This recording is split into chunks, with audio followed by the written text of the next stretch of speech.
7 points inscrits à l'ordre du jour de cette réunion du bureau du Sénat, dont les travaux étaient dirigés par le président de l'institution, Dr Lucie Mélébou-Aubusson épouse Bossou.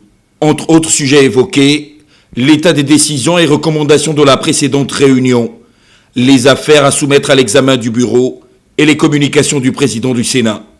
À ce titre, on peut noter la lettre du ministre des Relations avec les institutions constitutionnelles relative au projet de loi autorisant la ratification de l'accord de Paris sur les changements climatiques. Sur ce, une audition conjointe des ministres respectivement en charge des affaires étrangères, de l'environnement et de la protection de la nature est prévue ce jeudi 20 octobre 2016.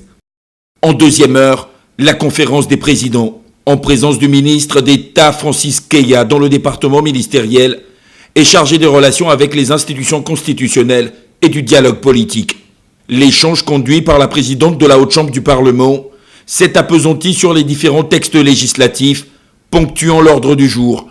Une vingtaine au total à examiner, dont un peu plus de 6, qui seront adoptés par les vénérables sénateurs lors de la prochaine séance plénière. Le calendrier des travaux législatifs du Palais Omar Bongo Ondimba affiche vendredi 21 octobre 2016. Il s'agit notamment de la proposition de loi relative à l'aménagement, la protection et la mise en valeur du littoral, du projet de loi portant code de l'aviation civile et du projet de loi fixant le régime juridique de la production, du transport et de la distribution d'énergie électrique et de l'eau en République gabonaise.